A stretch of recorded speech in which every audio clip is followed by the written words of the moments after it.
along with Coach Mike Noonan.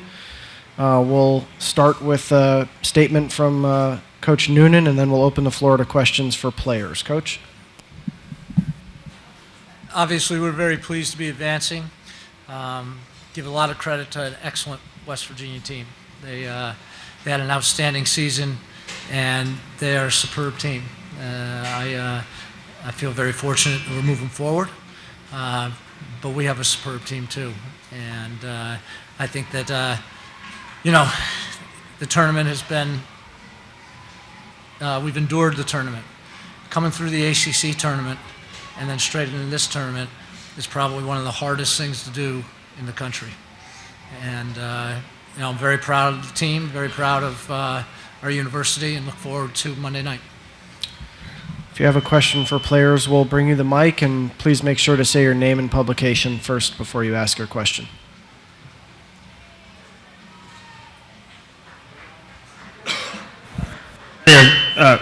Chris with Lou City. I guess each of you could speak to this. Just kind of talk about the experience of playing here and what that's been like to play in this stadium.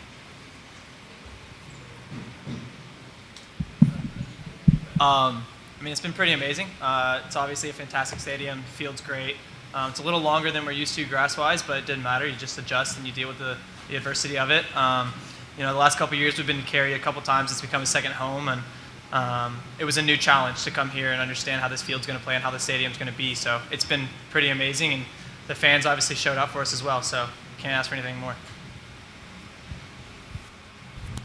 Sean, Coach Stratford was just in here and spoke about how he was very familiar with your game, trying to recruit you before you committed to Clemson. He spoke highly of your athleticism and the job you did in the second half.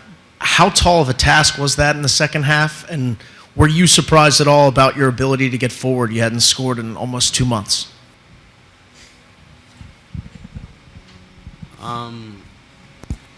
In the second half, I feel like the game was kind of getting really tiring, so I tried to put most of my energy into defending number 17, just because, going into the game, I knew how good of a player he was, so I was just my main focus throughout the game was just making sure that he wasn't able to get anything going, and, to credit to him, he got me a few times, so, and as for what the coach had said, I'm sorry, I'm just I'm all over the place right now. Could you repeat the last part of that question? Just, you hadn't scored in almost 2 months. How crucial was that for you to get forward and provide your team smart like that? Whatever I could do for the team, it's a positive, I don't really look to score too much, Fullbacks don't really get to score too often, but I was just glad I was able to contribute. Toby Corson with the Tiger. You guys have had 6 different people score thus far into the tournament. Talk about your ability to rely on anybody to produce on the offensive side of the ball.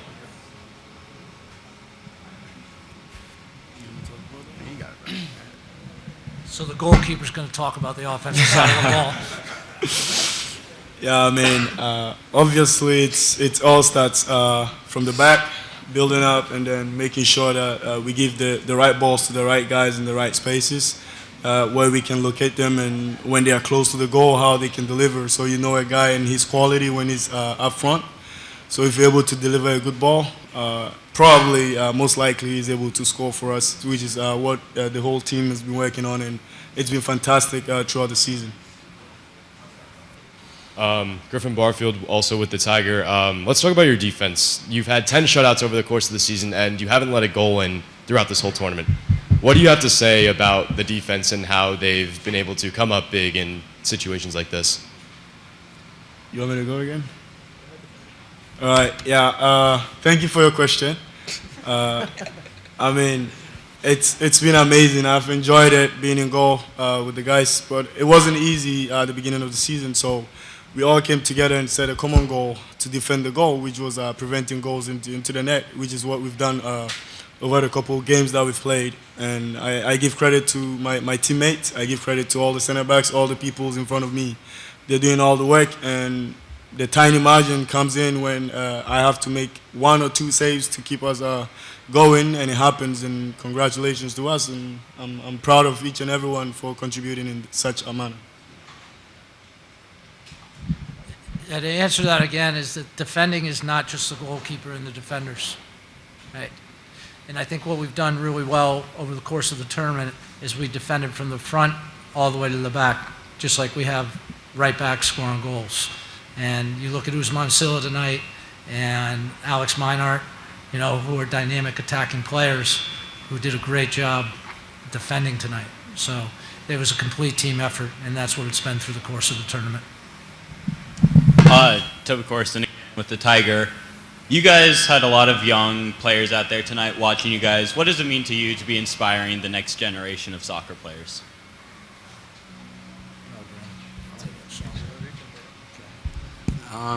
That's a good question. To be in a position to inspire, it's really cool because I remember myself when I was a kid looking up to players that I, really admired, and just the fact that I'm in a position and I have like a platform to kind of like do that and inspire others. It's an amazing feeling, I just want to do it in the most positive way I can, and I have the best people around me, and so, just giving them something to look forward to and look up to. We're going to pause here for 1 second so our teams can get ready to go out. The players, you guys can step away. Thank you for your time. Thank you. Thanks, Before you have your questions for Coach, we'll let the teams get out on the field. Okay. Any questions for Coach here?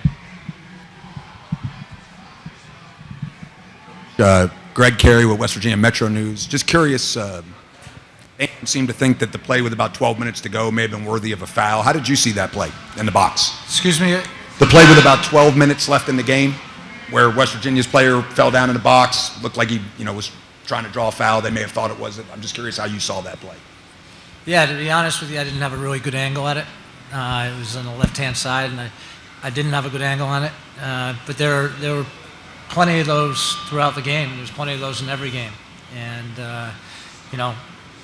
the referee, I thought, did a good job with the game. And, we had one as well that was, you thought could have been called for us. But unfortunately, it wasn't, and the game finished.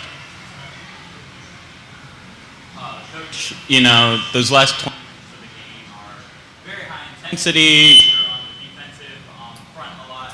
How are you able to keep your team together and focus on defending when you have constant attack going at you? Yeah, the beauty of the game is that the coach really at that point doesn't have a lot to do, right? That's why I love the game, because it's a player's game. And they have to themselves find a way, when adversity hits and when things get difficult, right? That's why the game is such a great metaphor for life, is that you've got to find a way when things aren't easy. And our players did a good job tonight to do that.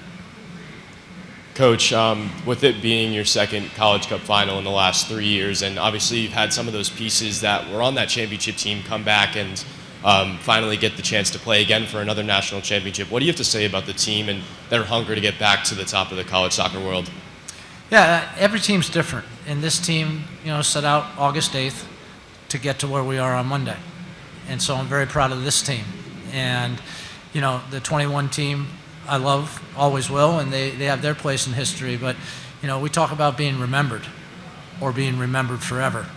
And we have an opportunity tonight to be remembered on Monday night to be remembered forever, like the 21 team. Coach, how long do you take to celebrate this win and then get focused for the next game? I don't know. When's this press conference over? But, you really at this point, it's been an arduous season. And right now, I'm going to see my family for a little bit. And, we'll scout the game and we'll get on and get ready for whoever we got to play. I hope it's Notre Dame because, they're in the ACC and it creates a lot less work because I've seen a lot more of them than I have of Oregon State. Mike, can you just tell us what you saw transpire on Sean's goal? Seemed like it was a very high-quality shot that didn't really have much of a chance of being saved. Yeah, no, the goalkeeper had no chance. He caught it clean.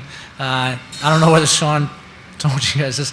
So they did all the pre-press stuff the other night or the other day, and Sean was involved in some of it, but not the photo session, because they took most of the guys who they thought were going to score. And so after that, I said to Sean, you know what? You're going to score because they didn't take you for the photo. And he did. He proved me a, whatever you call someone who looks through a crystal ball. But it was, he's a fantastic attacking player, but he's more a provider than he is a scorer. right? And he took his goal really, really well. But as I told the television people, and he alluded to it, defensively he had to play against their very best player who had scored. I think he's been involved in 40% of their goals this year. And, that was win your man-to-man matchup. And Sean Smart won, and, Dakota 0. We have a couple questions here from Zoom, Coach. First is from David Hood. Eddie Radwanski of our women's soccer team said the other day that Clemson is the best soccer school in the country with the success and the facilities. Does another appearance in the title game support that? Well, I think that's common sense, isn't it? I mean, we've been in the title game 2 out of the last 3 years, 1-1. Our women's team made it to the College Cup this year. If there's another program in the country who's doing that, I don't know who they are. The other question here is from Trevor Groves from CUTigers.com. Must feel like deja vu for you, having won at Oregon State in 2021 in the Elite Eight, and then Notre Dame in the College Cup en route to the title. You're obviously very familiar with Notre Dame, as you said earlier, having played them earlier this year. What's the difference between the two teams in your assessment? Yeah, I don't know enough about Oregon State yet to make that intelligent a comment on them. I do know Notre Dame very well, and they are a very disciplined, well-coached team, organized, that has dynamic pieces in the right places. Oregon State, I've watched, play against North Carolina last week.